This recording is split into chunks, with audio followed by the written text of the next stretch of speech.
समष्टि अर्थशास्त्र एक परिचय लिखा आपने, समष्टि अर्थशास्त्र एक परिचय। अब यहाँ पे आप पहली एक बुक कंप्लीट कर चुके हैं जिसका नाम है व्यष्टि अर्थशास्त्र। व्यष्टि अर्थशास्त्र जो अध्ययन करता है व्यक्तिगत इकाई, किसका अध्ययन करता है? व्यक्तिगत इकाई। अर्थशास्त्र में जितनी भी व्यक्तिगत इकाई है, जिसमें एक उपभोक्ता है या एक उत्पादक है, जितनी भी या एक फर्म है, उन सबका अध्ययन हमने व्यष्टि अर्थशास्त्र में किया। व्यष्टि अर्थशास्त्र में सबसे पहले हमने देखा कि व्यष्टि अर्थशास्त्र क्या होता है, फिर हमने एक कंपैरिजन करा कि व्यष्टि अर्थशास्त्र और समष्टि अर्थशास्त्र में क्या अंतर है।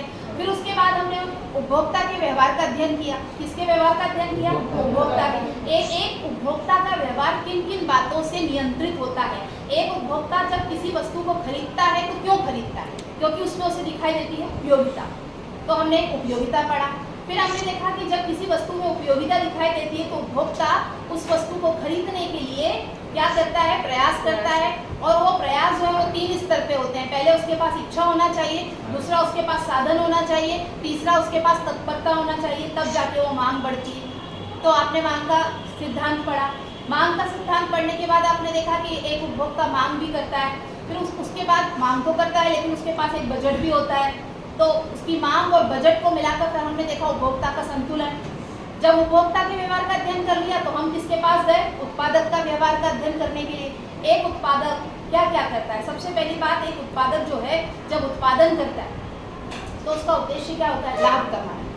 लाभ कमाने के उद्देश्य से वो क्या करता है? उत्पादन करता है और पूर्ति करता है। जिस प्रकार हमने देखा था कि किसी वस्तु की कीमत में और उसकी मांग में विपरीत संबंध होता है, वैसे ही हमने यहाँ क्या देखा कि किसी वस्तु की पूर्ति में और उसकी कीमत में सीधा संबंध होता है। क्योंकि जितनी ज्यादा कीमत में ज्यादा मात्राएं बेची जाएगी, उत्पादक का लाभ उतना ज्यादा बढ़ता जाएगा। तो हमने यहाँ पे उत्पादक जो है उसकी आय के बारे में देखा कि उत्पादक की आगम कैसी होती है। आगम 3 प्रकार की होती है, देखी आपने। कुल आगम भी देखी आपने, सीमांत आगम भी देखी आपने, औसत आगम भी देखी आपने, उत्पादक की आगम भी देखी। फिर उसके बाद आपने उत्पादन फलन देखा।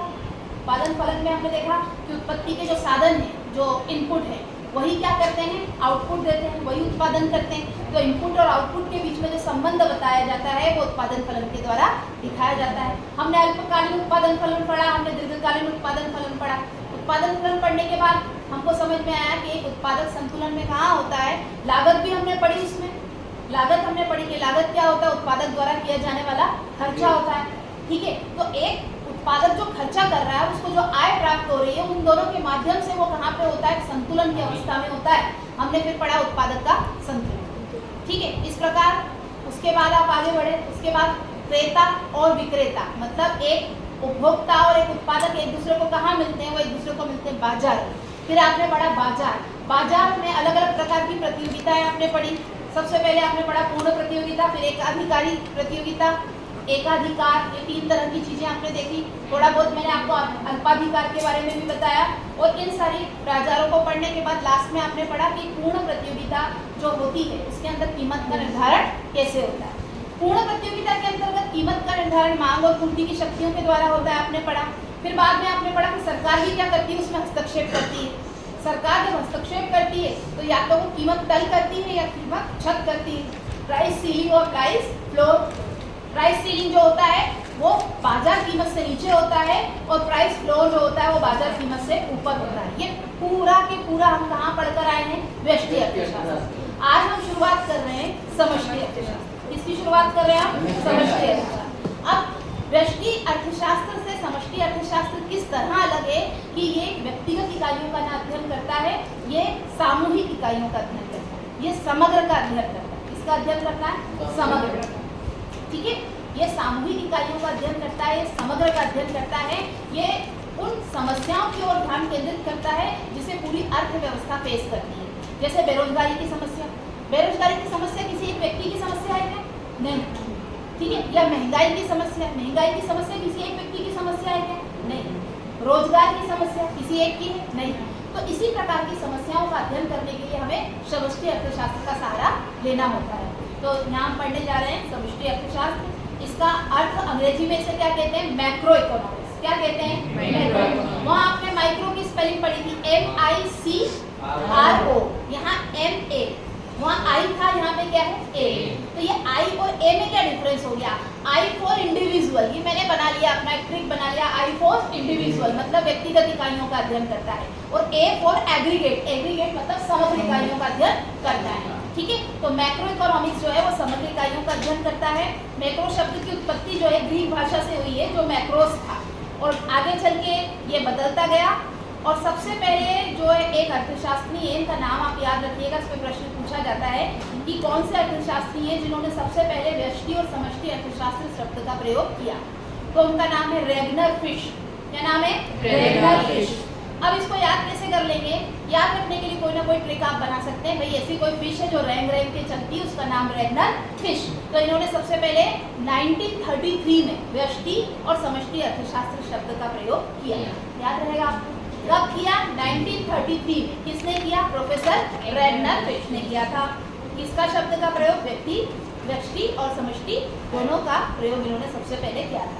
अब समष्टि अर्थशास्त्र जो है इससे संबंधित कुछ परिभाषा है, बहुत ही कम होता है कि किसी परिभाषा के साथ आपको पूछा जाए, लेकिन बोल्डिंग की परिभाषा आपको सबसे सटीक लगेगी। समष्टि अर्थशास्त्र व्यक्तिगत मात्राओं का अध्ययन नहीं करता, बल्कि इन मात्राओं के योग का अध्ययन करता है। जैसे आप यहाँ बैठे हैं, आज कितने स्टूडेंट प्रेजेंट हैं? आज 17 बच्चे प्रेजेंट हैं। ठीक है, तो 17 बच्चे जो हैं वो सब व्यक्तिगत इकाई हैं। क्या है? व्यक्तिगत इकाई। तो और समष्टि का अगर हम कहें, आप पूरी क्लास कितने बच्चों से मिलकर बनी? 17 बच्चे। ठीक है, जितने भी बच्चे आप सब हैं, आपकी सबकी व्यक्तिगत इकाइयों को जोड़ देंगे तो क्या मिल जाएगा आपको? समष्टि। तो प्रोफेसर बोल्डिंग ने क्या कहा है कि समष्टि अर्थशास्त्र व्यक्तिगत मात्राओं का अध्ययन नहीं करता, बल्कि इन मात्राओं के योग का अध्ययन करता है। क्या सुना आपने? मात्राओं के योग का अध्ययन करता है। इसका संबंध व्यक्तिगत आय से नहीं है, बल्कि राष्ट्रीय आय से। वेरी गुड, क्योंकि राष्ट्रीय आय क्या होती है? व्यक्तिगत आयों का योग होती है। तो इसका संबंध व्यक्तिगत आय से नहीं है, बल्कि राष्ट्रीय आय से है।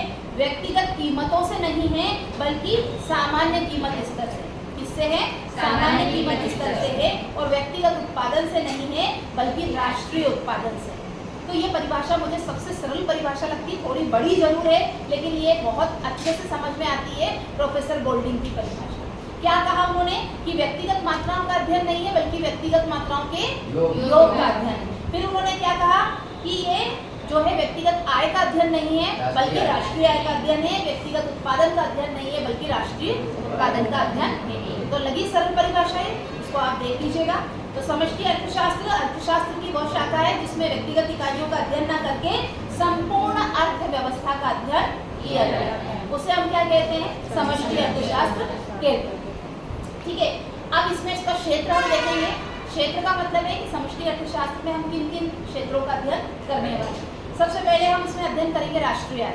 इसका अध्ययन करेंगे। ठीक है, तो समष्टि अर्थशास्त्र में राष्ट्रीय आय की धारणा और उसके विभिन्न तत्व होते हैं, उसका अध्ययन किया जाता है। जैसे आपने प्रति व्यक्ति आय सुना था, पहले सुना है आपने, कक्षा 10वीं में भी सुना है प्रति व्यक्ति आय। पहले चैप्टर में विकास वाले में आपने राष्ट्रीय आय भी सुना है, आपने जीडीपी भी सुना है। तो ये सब राष्ट्रीय आय की धारणा है। ये किसकी धारणा है? राष्ट्रीय आय की धारणा है। तो समष्टि अर्थशास्त्र में जो सबसे पहला अध्ययन किया जाता है वो किसका किया जाता है? राष्ट्रीय आय का। राष्ट्रीय आय का अध्ययन महत्वपूर्ण है कि नहीं है?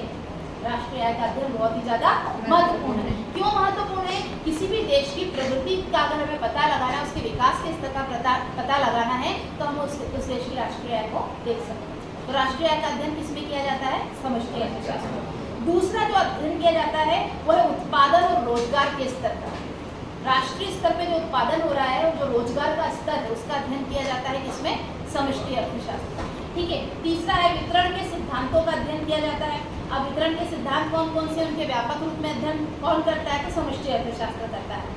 आर्थिक विकास की समस्याओं का अध्ययन किया जाता है। अगर मैं आज आपसे पूछूं कि भारत देश में कौन कौन सी समस्याएं, ठीक है, तो वो सारी समस्याएं जो है किससे जुड़ी हुई हैं? समष्टि अर्थशास्त्र। जैसे बेरोजगारी की समस्या हो गई, महंगाई की समस्या हो गई, ठीक है, या गरीबी की समस्या हो गई, ये सारी समस्या किससे जुड़ी हुई है? समष्टि अर्थशास्त्र। अगर हम ग्रामीण विकास की बात करें तो वो भी कैसी समस्या है? समष्टि समस्या।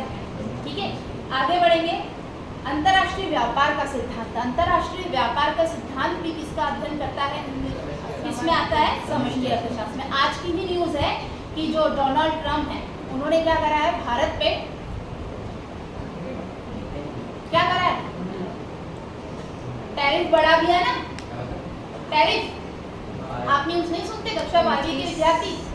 डोनाल्ड ट्रम्प जो है वो भारत से नाराज हो गए क्योंकि भारत ने ऑपरेशन सिंदूर चलाया, ठीक है। उसके कारण डोनाल्ड ट्रम्प जो है वो नाराज हैं और उन्होंने भारत पे टैरिफ लगा दिया। अब टैरिफ का मतलब क्या होता है आप समझ लीजिए यहाँ पे, क्योंकि अंतर्राष्ट्रीय व्यापार की हम बात कर रहे हैं, ठीक है।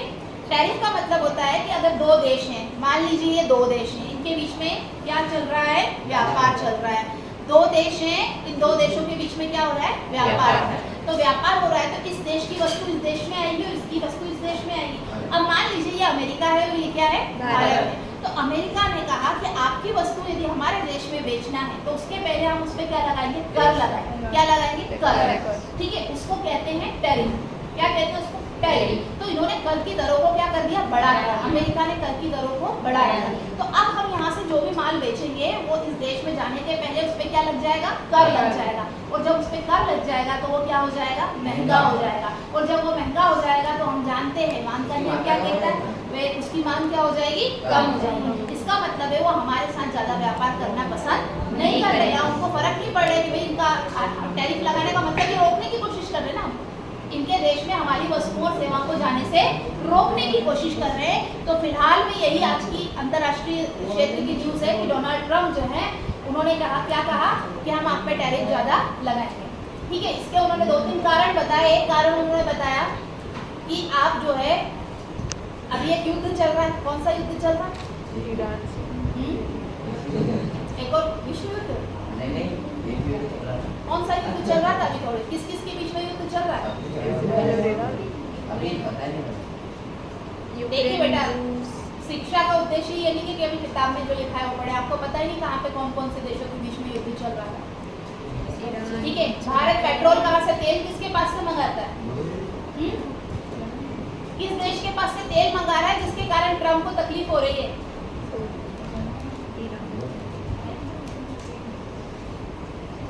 कुछ नहीं पता आपको। देखिए अगर आप अर्थशास्त्र समझना चाहते हैं ना तो हमारे देश के एक बहुत प्राचीन महान विचारक रहे जिनको चाणक्य बोलते हैं, ठीक है, विष्णुगुप्त भी नाम है। उन्होंने आज से कई सालों पहले किताब लिखी थी जिसका नाम था अर्थशास्त्र। क्या नाम था, अर्थशास्त्र। लेकिन वो फादर ऑफ इकोनॉमिक्स नहीं है, ठीक है। जब एडम स्मिथ आए थे ना, जब एडम स्मिथ पैदा हुए होंगे उसके कई सालों पहले चाणक्य बहुत सारी बातें बता गए, लेकिन वो फादर ऑफ इकोनॉमिक्स नहीं, क्योंकि हमने कभी प्राउड ही नहीं किया उन चीज़ों को, ना संभाला, ना उन चीज़ों को बड़े लेवल पे प्रकाशित किया, ना उनको संग्रहित किया। एडम स्मिथ ने 1776 में एक किताब लिखी, the theory of wealth of nation, ठीक है, जिसमें उन्होंने पहली बार राष्ट्र के धन की बात करी कि एक देश है उसका धन जो है उसका किस प्रकार से धन कमाया जाता है, किस प्रकार से खर्च किया जाता है, किस प्रकार से बचाया जाता है, तो उन्हें कह दिया फादर ऑफ इकोनॉमिक्स। और हमारे यहाँ जो चाणक्य ने जो किताब लिखी थी उस किताब को अर्थशास्त्र तो था लेकिन उसके साथ मिला हुआ था राजनीति शास्त्र। क्या मिला हुआ था, राजनीति शास्त्र, क्योंकि चाणक्य का मामला था कि कहना था कि अर्थशास्त्र और राजनीति शास्त्र ऐसे विषय हैं कि जिनके बीच में एक स्पष्ट रेखा खींचना बहुत मुश्किल है। वो आज हम देख पा रहे हैं। आज हमारे ऊपर जो टैरिफ लगा है, जो अमेरिका ने लगाया है, इसका कारण जो है वो इसीलिए क्योंकि उसका जो दुश्मन है रूस, हम उसके दोस्त हैं और ये बात उसको अच्छी नहीं लग रही है, इसीलिए वो नहीं चाहता कि हम उसके साथ व्यापार करें। रूस जिस युद्ध में लगा हुआ है उस युद्ध में भारत उसको सपोर्ट नहीं कर रहा, लेकिन उससे तेल खरीद रहा है, मतलब उसको इनडायरेक्टली पैसा दे रहा है। उससे तेल खरीद रहा है मतलब उसको क्या कर रहा है, इनडायरेक्टली पैसा दे रहा है, मतलब इनडायरेक्टली उसको युद्ध में क्या कर रहा है, सपोर्ट कर रहा है। तो ये बात अमेरिका को अच्छी नहीं लग रही, ठीक है। अपना दुश्मन मजबूत हो जाए ये बात दूसरे दुश्मन को नहीं अच्छी लगती, तो इसका असर जो है भारत के अंतर्राष्ट्रीय व्यापार पे हो रहा है। तो अगर आप अर्थशास्त्र पढ़ना चाहते हैं तो आपको अंतर्राष्ट्रीय जगत की भी खबरों की जानकारी होना चाहिए। पढ़ तो आप लोगे, लिख भी आप दोगे, नंबर भी आपको मिल जाएंगे, लेकिन वाकई में अगर कुछ बनना है पढ़ के तो ये सारी चीज़ों की जानकारी आपके पास होना चाहिए। आगे बढ़ते हैं। अंतर्राष्ट्रीय व्यापार के सिद्धांत भी हम समष्टि अर्थशास्त्र में पढ़ते हैं। मुद्रा के सिद्धांत, किसके सिद्धांत, मुद्रा क्या होती है, पैसा, मुद्रा मतलब पैसा, ठीक है। तो मुद्रा के क्या सिद्धांत है वो हमको पढ़ना है इसके अंदर। फिर एक व्यापारिक उतार चढ़ाव का सिद्धांत जिसको बोलते हैं व्यापार चक्र के सिद्धांत। क्या कहते हैं, व्यापार चक्र के सिद्धांत। जो अंतर्राष्ट्रीय स्तर पे और देश के अंदर जो व्यापार किया जाता है उसमें क्या होते हैं, उतार और चढ़ाव आते हैं। क्या आते रहते हैं, उतार चढ़ाव आते हैं, जिसको हम क्या कहते हैं, व्यापार चक्र। ठीक है, उसका अध्ययन भी हम किसमें करते हैं, समष्टि अर्थशास्त्र में। अगला है सामान्य कीमत स्तर। 8वां पॉइंट क्या है, सामान्य कीमत स्तर। हम किसका अध्ययन करते हैं, सामान्य कीमत स्तर। कीमत स्तर जो है अगर ज्यादा बढ़ जाता है तो हम कहते हैं महंगाई हो गई। क्या हो गई, महंगाई कहते हैं ना। कीमत स्तर बढ़ता है तो हम क्या कहते हैं, महंगाई हो गई। और महंगाई को हम कंट्रोल करने की कोशिश करते हैं, महंगाई को कंट्रोल करने की कोशिश की जाती है। अगर कीमतें बहुत कम हो जाएगी तो देश को फायदा होगा क्या, कीमतें बहुत बढ़ जाएगी तो देश को फायदा होगा क्या, नहीं। चलो कीमतें बहुत बढ़ गई तो किसको नुकसान होगा, उपभोक्ता को। किसको, उपभोक्ता को। किसको नुकसान होगा, उपभोक्ता को। और कीमतें बहुत घट गई तो किसको नुकसान होगा, उत्पादक को। किसको होगा, जो उत्पादन कर रहा है उसको नुकसान होगा, क्योंकि उसने उत्पादन करा और कीमतें बहुत ज्यादा घट गई तो उत्पादन करने वाले को क्या हो जाएगा, नुकसान। और कीमतें बहुत बढ़ गई तो किसको नुकसान होगा, उपभोक्ता को। मतलब कीमत स्तर कैसा रहना चाहिए, सामान्य। कैसा रहना चाहिए, जैसे कहते हैं ना ब्लड प्रेशर ना बढ़ना चाहिए ना घटना चाहिए।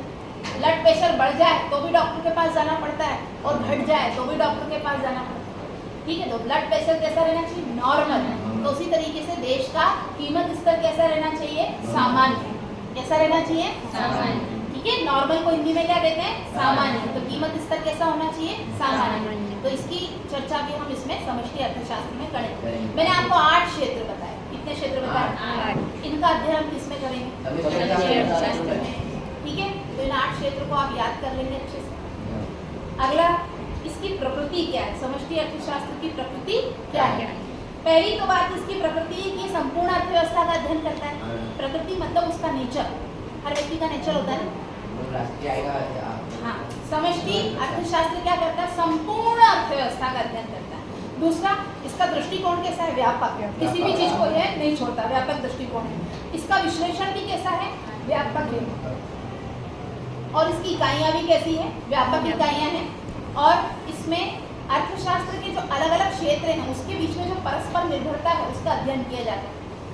अर्थशास्त्र की जो अलग अलग क्षेत्र हैं, अलग अलग आर्थिक क्रियाएं हैं, उनका एक दूसरे पे जो है असर देखा जाता है। हम आर्थिक क्रियाओं के बारे में करें तो एक क्रिया है उत्पादन, एक क्रिया है उपभोग, विनिमय, वितरण, राजस्व। ये सब क्या है, आर्थिक क्रिया। इनका एक दूसरे पे असर होता है कि नहीं होता है, क्यों होता है, होता है। इनका एक दूसरे पे असर होता है। अब ये कहें मैं उत्पादक हूँ, इन्होंने क्या कहा, मैं उत्पादक हूँ, मैं क्या करूँगी, उत्पादन करूँगी। अब इन्होंने उत्पादन करा तो उत्पादन करने के लिए इन्हें क्या करना पड़ेगा, उत्पत्ति के साधनों को बुलाना पड़ेगा। उत्पत्ति के साधनों को बुलाएंगे, खरीदेंगे तो उन्हें क्या देना पड़ेगी, पैसा। उनको क्या मिलेगी, आय।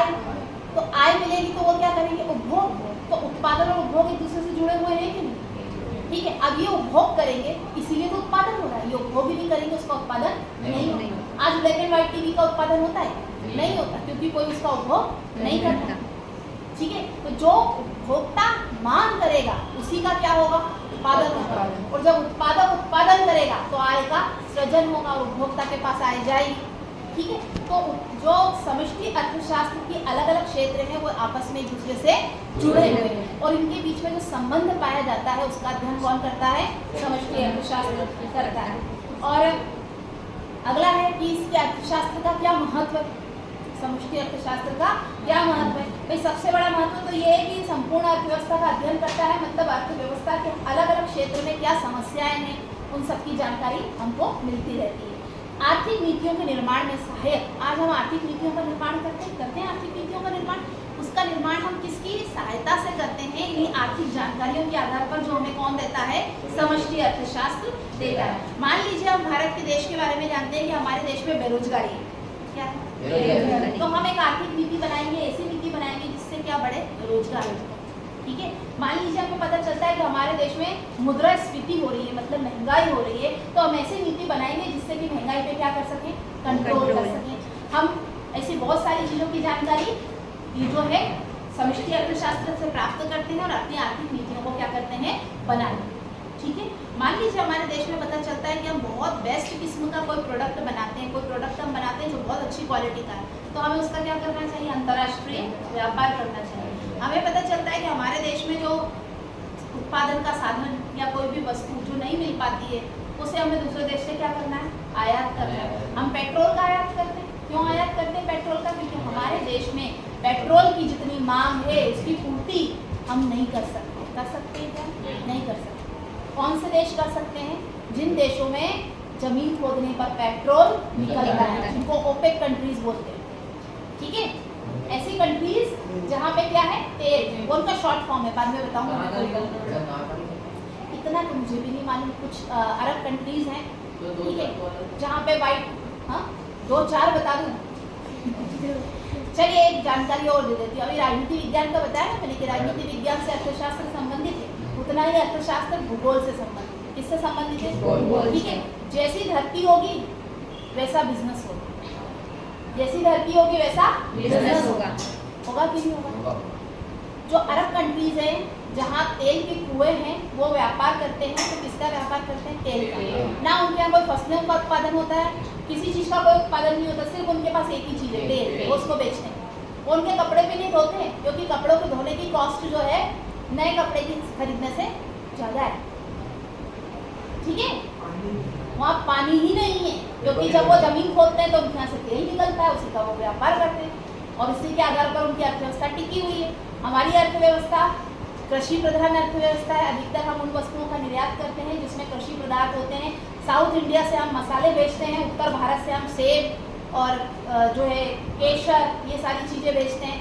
अगर हम उत्तर पूर्व की बात करें तो वहाँ पर हम चाय के बागान हैं, चाय बेचते हैं, असम वगैरह उस क्षेत्र से। राजस्थान वाले क्षेत्र की बात करें या हम गुजरात कच्छ की बात करें तो वहाँ कपास बेचा जाता है। उसी तरीके से अगर आप अपने मध्य प्रदेश को अच्छे से जानते हैं तो मध्य प्रदेश में सोयाबीन सबसे अच्छे से होता है, और मध्य प्रदेश में जो मालवा का पठार है जहाँ काली मिट्टी पाई जाती है वहाँ पे कपास का उत्पादन है। तो कहीं ना कहीं ज्योग्राफी, जिसको हम भूगोल कहते हैं, वो भी आर्थिक क्रियाओं का और अर्थशास्त्र का आधार होता है। ठीक है, आगे बढ़ते हैं। तो आर्थिक नीतियों का निर्माण किसके आधार पर किया जाता है?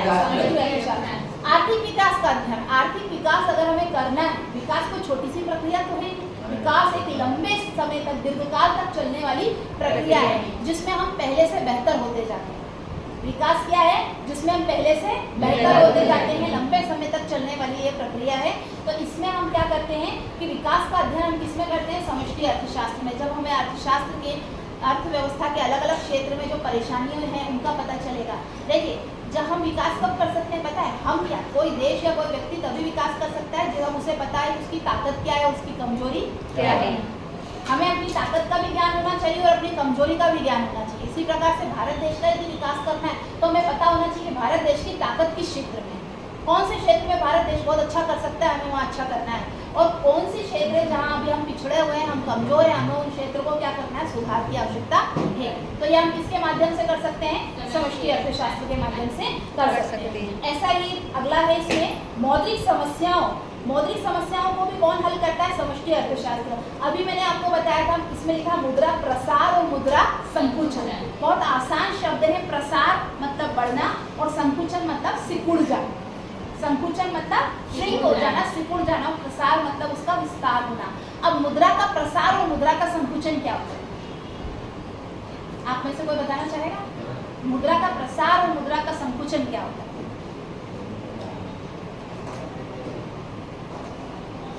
अच्छा चलो एक सामान्य सा प्रश्न करते हैं, महंगाई कब बढ़ती है? जब कीमतें अधिक होती है। सब सहमत है? जब वस्तुओं और सेवाओं की कीमतें बढ़ जाती है तो हम उसे कहते हैं महंगाई।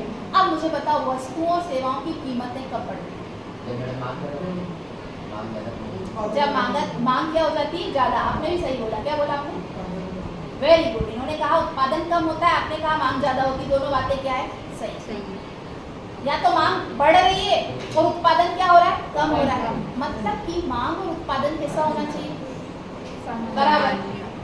मांग और उत्पादन कैसा होना चाहिए? बराबर। जितनी मांग हो रही है उतना उत्पादन हो रहा है तो कभी भी महंगाई नहीं बढ़ेगी। जितनी मांग है उतना उत्पादन बढ़ गया तो कभी भी महंगाई नहीं बढ़ेगी। ठीक है, जब उनको मालूम है कि जितनी मांग है उतना उत्पादन बढ़ाने से महंगाई नहीं बढ़ेगी तो हम महंगाई को बढ़ने क्यों देते हैं? जब उत्पादन क्या हो जाता है? कम, और मांग को हम कम नहीं कर पाते। ठीक है, तो अगर महंगाई को कंट्रोल करना है तो इसके दो ही साधन हैं। पहला तो हम क्या करें? उत्पादन को बढ़ाएं, मांग को कम कर सकते हैं? नहीं कर सकते। मांग को कम नहीं कर सकते, ठीक है, क्योंकि आप वस्तुओं पे थोड़ी लिख सकते हैं कि ये हानिकारक है, इनका सेवन हानिकारक है, हर वस्तु पे थोड़ी लिख सकते हैं, उसका तो उपभोक्ता को करना ही। तो मांग को कम करना संभव नहीं है, लेकिन उत्पादन को बढ़ाना संभव है। अगर मैं कहूँ मांग को कम करना भी संभव है, तो कैसे? मांग को कम करना भी संभव है, कैसे?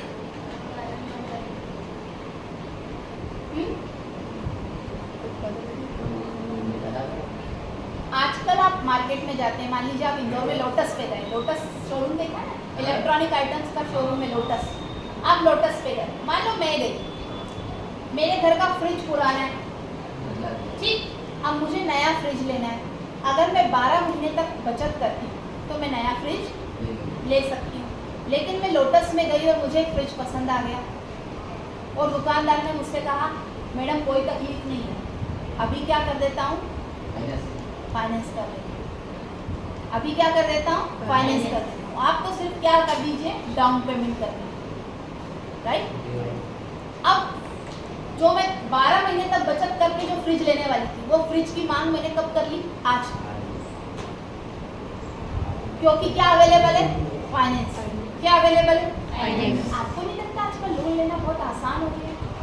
आपको फोन आते हैं, ये लोन ले लो, वो ले लो, ये क्रेडिट कार्ड ले लो, ये ऐसा कर लो, वैसा कर लो। आजकल आप कोई भी विज्ञापन देखते हो, इवन आप अमेजोन पे कोई सामान खरीदते हो तो वहाँ EMI फैसिलिटीज अवेलेबल दिखा रहता है, EMI पे भी मिल जाएगा आपको। इसका मतलब क्या है, आज उपभोक्ता को रुकने की जरूरत है ही नहीं, तो वो अपनी मांग तेजी से बढ़ा रहा है। भाई मैं 12 महीने तक तो चुप बैठने वाली थी ना, क्योंकि मेरे 12 महीने तक तो पैसे इकट्ठे नहीं हो रहे थे, पर उसने क्या कर दिया, फाइनेंस, और मैंने क्या कर दी, मांग। तो इस कारण बाजार में मांग बढ़ रही है, इस कारण बाजार में मांग बढ़ रही है, क्योंकि बाजार में मुद्रा बहुत उपलब्ध है, बाजार में मुद्रा ज्यादा मात्रा में उपलब्ध है। बात समझ में आती है? बाजार में मुद्रा ज्यादा मात्रा में उपलब्ध है। किसने उपलब्ध करवाई ये मुद्रा, किसने उपलब्ध करवाई, फाइनेंस ने। चलो फाइनेंस कौन करता है, बैंक। फाइनेंस कौन करता है, बैंक, वही करता है ना, बैंक ही करता है, बैंक फाइनेंस करते हैं, ठीक है। जरूरत से ज्यादा जब फाइनेंस किया जाता है तो लोग क्या करते हैं, मांग ज्यादा करते हैं, उसके कारण महंगाई तेजी से बढ़ जाती है। बात समझ में आई? अब ये जो व्यापारिक बैंक है, सारे ये काम कौन करता है, व्यापारिक बैंक। कौन करता है, व्यापारिक बैंक। अब बैंक भी अलग अलग प्रकार के होते हैं, एक होते हैं व्यापारिक बैंक और एक होता है केंद्रीय बैंक। कौन होता है, केंद्रीय बैंक। केंद्रीय बैंक हर देश में एक ही होता है। हमारे देश का केंद्रीय बैंक है रिजर्व बैंक ऑफ इंडिया। आप रिजर्व बैंक ऑफ इंडिया कहीं लिखा हुआ देखते हैं नोट पर, मतलब नोट का निर्गमन कौन करता है, नोट छापने का काम कौन करवाता है, RBI। कौन करवाता है, RBI, ठीक है। हम शॉप पे जाते हैं, अपने पसंद का पेन खरीदते हैं, हम अपने पसंद की ड्रेसेस खरीदते हैं, लेकिन हमने कभी अपने पसंद का डिजाइन वाला नोट लिया नहीं। जो RBI ने डिजाइन करा वही नोट हमको लेना है पूरे देश में। किसी ने अपनी इच्छा से दूसरा छाप लिया तो फिर पुलिस पकड़ के ले जाएगी। लेकिन क्यों नोट छापा, बोले मुझे वो पसंद नहीं आ रहे थे गांधी जी, इसलिए मैंने नया वाला नोट छाप लिया मेरे साथ। फिर क्या हो जाएगी, जेल हो जाएगी। इसका मतलब है नोट के निर्गमन करने का अधिकार देश में केवल किसको है, केंद्रीय बैंक RBI को। हमारे देश में RBI, ठीक है। नोट निर्गमन का अधिकार किसको है, RBI, ठीक। अब RBI जब नोट निर्गमन करता है तभी तो व्यापारिक बैंक लोन देते हैं, ठीक। अब व्यापारिक बैंक जब बहुत ज्यादा लोन दे रहे हैं और देश में बहुत ज्यादा महंगाई बढ़ रही है, तो कंट्रोल कौन करेगा, RBI। कंट्रोल कौन करेगा, RBI। इसको साख नियंत्रण कहते हैं। क्या कहते हैं, साख नियंत्रण। मतलब जरूरत से ज्यादा अगर आप लोन दे रहे हो तो भी कौन रोकेगा, RBI। और जरूरत से कम लोन दे रहे हो तो आपको लोन देने के लिए प्रोत्साहित भी कौन करेगा, RBI, ठीक है। मतलब मुद्रा का प्रसार और मुद्रा का संकुचन, इन दोनों स्थितियों में RBI कंट्रोल करता है। किसको कंट्रोल करता है, अपने को करता है क्या, उपभोक्ता को नहीं, किसको, व्यापारिक बैंक को। किसको, व्यापारिक बैंक, क्योंकि उनका अधिकार बैंक की, उपभोक्ता को तो कुछ बोल सकते हैं। केंद्रीय बैंक किसको कंट्रोल करेगा, व्यापारिक बैंक, ठीक है। व्यापारिक बैंक, आपने देखा आजकल बैंकों के बीच में होड़ लगी हुई है कि हमारे कस्टमर सबसे ज़्यादा, हमारे क्रेडिट कार्ड ले लो, हमसे लोन ले लो, है कि नहीं? एक जमाना था कि आपको लोन लेने में पसीने आ जाते थे, इतने पेपर लगते थे। आज आपकी जेब में आधार कार्ड भी है तो लोन मिल जाएगा। तो लोन लेना क्या हो गया? सस्ता। इसके कारण ही तो मुद्रा प्रसार हो रहा है, महंगाई हो रही है, क्योंकि लोग मांग बहुत ज्यादा कर रहे हैं। बात समझ में आ रही है? ठीक है, तो आरबीआई इसको कंट्रोल करेगा। तो ये हम किसमें पढ़ेंगे? समष्टि अर्थशास्त्र। तो मौद्रिक समस्याओं का हल किसमें पढ़ेंगे? समष्टि अर्थशास्त्र में। योजनाओं के निर्माण में सहायक, योजना कौन बनाता है? कौन बनाता है? योजनाएं कौन बनाता है? सरकार। कौन बनाता है? सरकार। सही उत्तर तो आता है, थोड़ा इंतजार करना पड़ता है, ठीक है, डीप में जाना पड़ता है, बार बार आपको जगाना पड़ता है कि योजनाएं कौन बनाता है? सरकार। ठीक है, और इन्हीं योजनाओं का निर्माण जो किया जाता है जिसके आधार पर किया जाता है समष्टि अर्थशास्त्र। ठीक है, हालांकि आपके दिमाग में ये बात कभी नहीं बैठेगी कि लाडली बहनों को पैसे देने की क्या जरूरत है, क्योंकि इसका उत्तर आपको अर्थशास्त्र में नहीं, राजनीति शास्त्र में मिलेगा। है कि लाडली बहनों को पैसे देने वाली योजना, इसका उत्तर आपको अर्थशास्त्र में मिलना संभव नहीं है। क्या औचित्य है? उनको पैसा बांटो, उनको रोजगार दो ना, पर हम पैसा दे रहे हैं क्यों? क्योंकि उनको पैसा बिना काम करे लेना ज्यादा पसंद है, और उसके बदले में फिर क्या मिलता है? वोट मिलता है, सरकार चलती है। ठीक है, तो ऐसी बहुत सारी योजनाएं होती है जो राजनीति से प्रेरित होती है। किससे प्रेरित होती है? राजनीति से प्रेरित होती है, लेकिन अंततः भला जो है गरीब लोगों का हो जाता है, क्योंकि कोई भी लाडली बहना ऐसी नहीं कि जिसके पास अच्छा खासा पैसा हो और वो मोहन यादव का इंतजार करे, ऐसी कोई बहना नहीं है ना, वो जिनको जरूरत है वही करती है इंतजार। चलिए आगे बढ़ते हैं। फिर है सामूहिक व्यवहारों का मूल्यांकन संभव। सामूहिक व्यवहारों का मूल्यांकन संभव का मतलब कि अर्थव्यवस्था में बड़े लेवल पे जो चीजें होती है, बड़े लेवल पे जो चेंजेस आते हैं, जो परिवर्तन आते हैं, उसका अध्ययन हम किसमें करते हैं? समष्टि अर्थशास्त्र में करते हैं। फिर है साधनों के वितरण में सहायक साधन कौन कौन से होते हैं? हाँ, भूमि पूंजी श्रम साहब संगठन जो आपके साधन होते हैं, इनके बीच में वितरण करना होता है, तो उसमें भी सहायक होता है। व्यष्टि अर्थशास्त्र के विकास में सहायक, व्यष्टि अर्थशास्त्र भी किस पे निर्भर है? समष्टि पे निर्भर है। आर्थिक समस्याओं जैसे गरीबी, बेरोजगारी, इसके समाधान में सहायक है। सामूहिक मांग, सामूहिक पूर्ति, कीमत स्तर, राष्ट्रीय आय, अंतर्राष्ट्रीय व्यापार, अंतर्राष्ट्रीय बचत, भुगतान शेष, सभी इसके अंतर्गत अध्ययन किया जाता है। तो ये सब इसके क्या है? इसका महत्व है। डन? तो आज के लिए इतना काफी है।